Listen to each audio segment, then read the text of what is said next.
I thought espoused values, particularly in the video that I was doing, or maybe for the channel as a whole. That's why I had the Federalist Papers. Sometimes I had the Anti-Federalist Papers.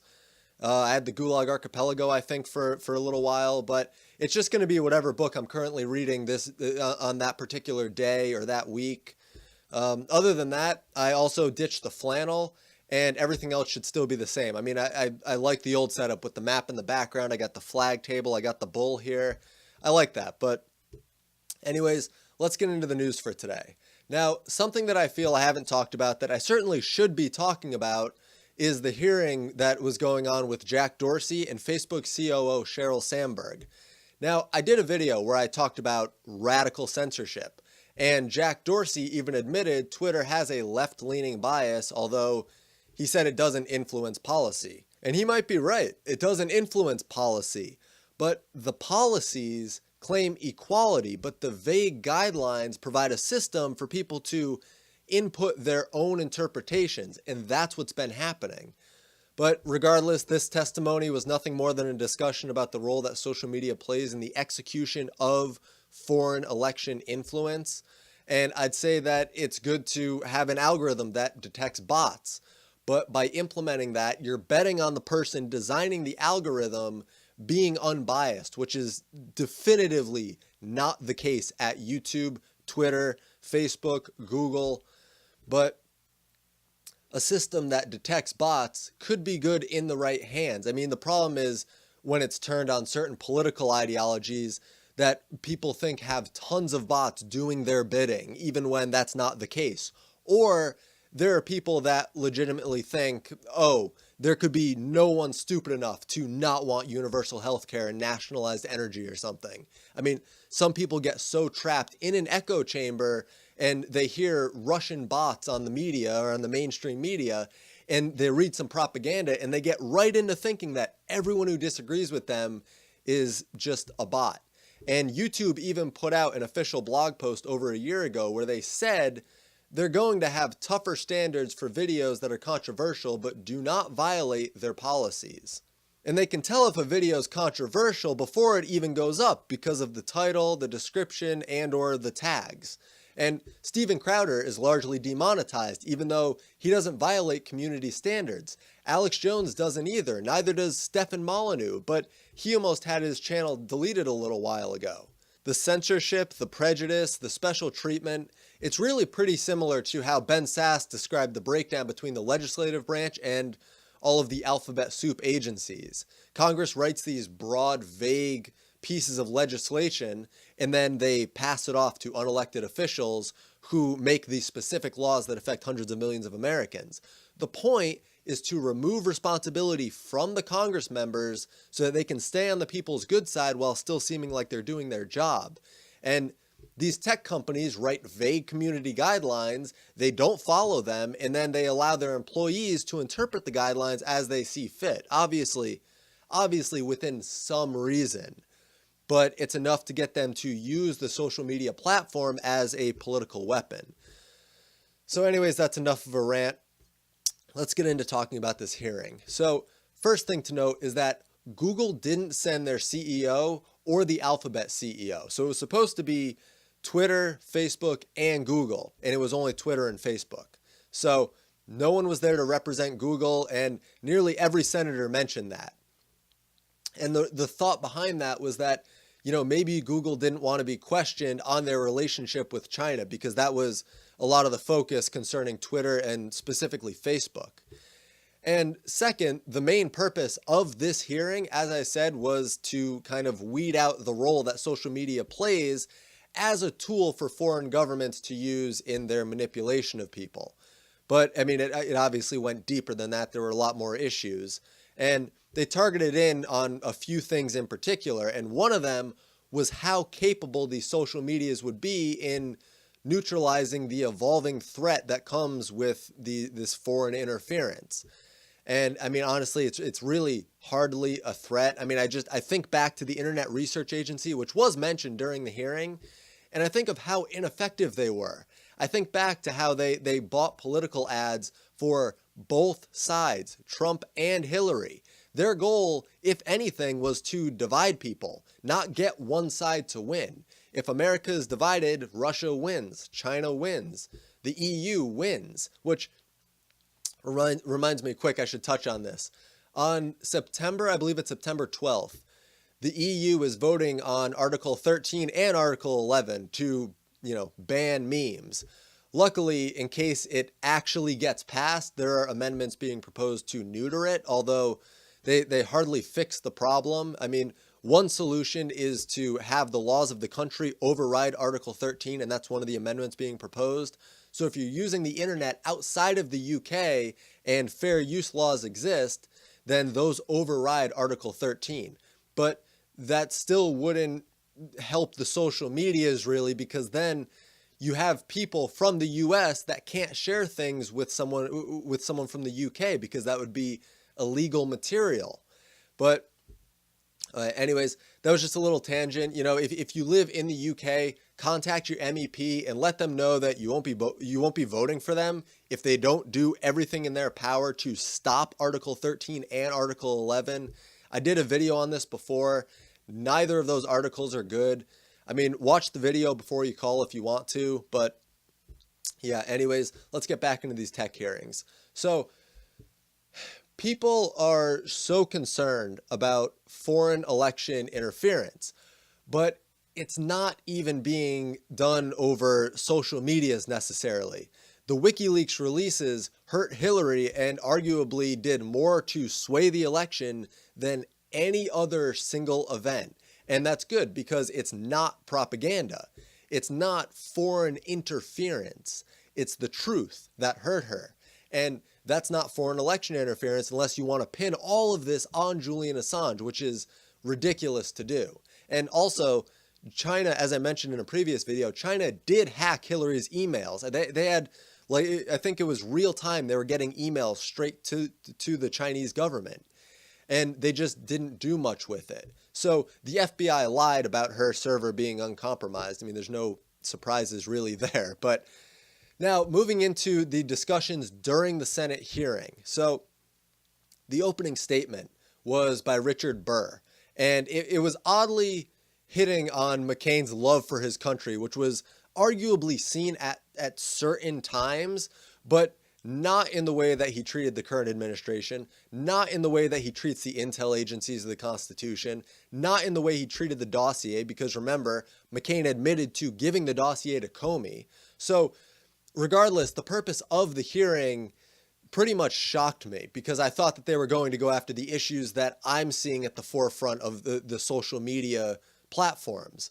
But that wasn't their focus. The focus was not silencing free speech or deplatforming anyone. The focus was Iran, Russia, China, and other foreign actors using social medias for their own influence. And they also covered data breaches, but not because they really just care so much about our data. It's because they don't want it to be in the hands of a foreign government. They don't care about Facebook, Twitter, Google, which was born out of DARPA, remember, okay? They don't care about them storing data or the fact that Facebook started the same day that the DARPA program LifeLog ended. They don't care about questioning any of that. They don't care about Google accessing people's private webcams or their microphones. That's not an issue to them. And I care about election interference, but we have to separate actual findings from propaganda. I don't care who got Hillary's emails. It could be Martians for all I care. The point is, they're real emails. The problem is that propaganda works on people, and foreign actors running propaganda to sway an election in the best direction for their country is something that needs to be dealt with. Luckily, we haven't seen anything really like that has worked. Russia wasn't effective. China wasn't effective. Iran wasn't effective. On a large scale, people only cared about the real documents released by WikiLeaks that belong to Hillary and Podesta and Huma Abedin and Anthony Weiner. Okay, they don't care about the fake news articles that these foreign governments are trying to spread. And sure, there's a very small percentage of people that care about it and read it and believe it, but it's not swaying elections. And as I said before, it wasn't pushing for one candidate. These foreign governments weren't pushing for one candidate. The goal wasn't to have one person win the election. It was to divide people in America. But anyways, the Senate also covered Google promoting conspiracies and saying that it's a problem, which is hilarious because tell me what a conspiracy theory is. Tell me that you've researched it to every corner and found it to be false and unquestionable. I mean, that's just, it's too vague of a statement, but they don't realize it. And Mark Warner also mentioned how Russian agents just spread hundreds of videos to sway the election. Again, no, they fueled both sides. It wasn't to sway the election, it was to make it the most divisive in history, and it arguably was. Warner also cited the false Russian hacking attempts, obviously hitting on Mueller's indictments, but I've already covered that. A hacker forgetting to turn on their VPN doesn't mean that you found them. But Mueller, the mainstream media, and Warner take it to mean that Russian state-sponsored agents tried to hack the Democrats and the DNC and Hillary and Podesta. And sure, they might have, but it's not known, okay? It's up in the air as anything else is. And not to mention, hacking in this case was supposed to release documents. It's to create transparency. It's not to misinform people. That's an important distinction to make. But one thing was brought up that Twitter and Facebook did, which I think was actually a pretty great move. They tell you where the political ads came from. In other words, who's sponsoring it. And that's transparency. And it's a good move. Like I said, I support that. The problem is it's not enough for someone like Senator Warner. He actually said that he thinks that Congress will have to step in and act because social medias can't handle it on their own. Transparency is good, government involvement is not. And I'm curious what Warner and other big government goons think the solution really is to all of this. Because, I mean, it's like when you hear proposed gun laws. Any legislation put forward would be more catastrophic than it would be dressed up as.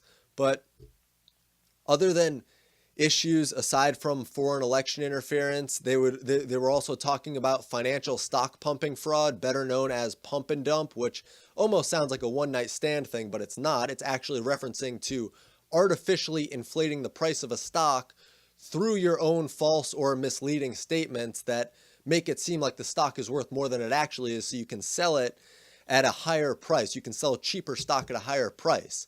And that's not an issue specific to social media, but again, I'm not sure where the issue is here. Stock pumping fraud is illegal.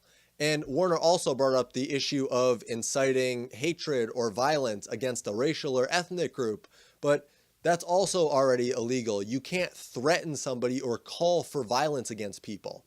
And anyone can report threats and calls to violence to the police and the federal authorities. But of course, these social medias, Twitter specifically, only care about hatred towards certain ethnic groups. And I wouldn't qualify as someone who could be discriminated against. So it would be cool if, that's what Warner was getting at with all of this.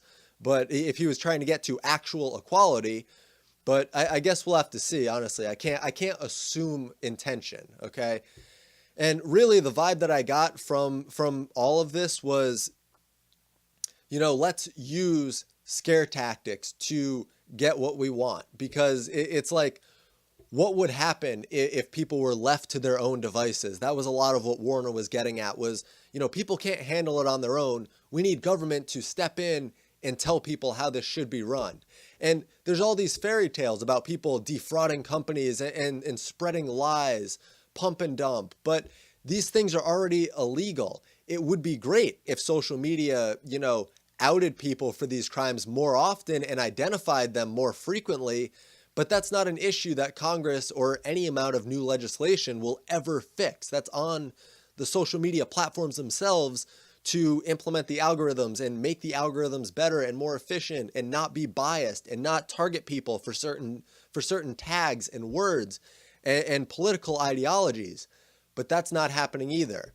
Now, as far as Dorsey went in this hearing, he seemed very contrite, which is why I speculate Twitter shares fell by 6% yesterday, and Facebook shares also fell.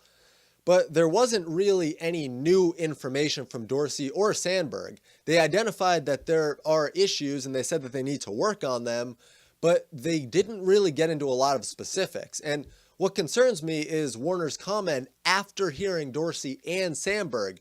And he said that he senses more of a willingness to cooperate and potentially work with the government from both of them.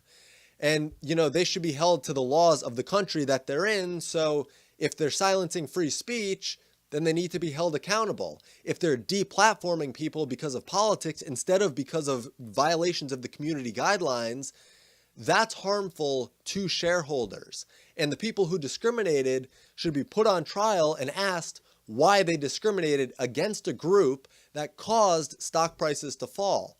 That's why the free markets work. Taking someone's money with the promise of returning as much of a profit as possible means if you do something that breaks protocol and causes stock prices to fall, the shareholder whose money you took can sue you and work to oust you from the company if they really wanted to. So everything works out in the end.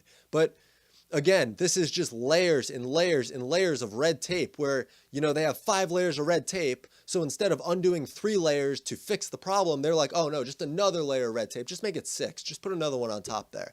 That's what Congress is trying to do. But I think it's pointless to try to explain free markets or really anything small government to a politician trying to expand their own power.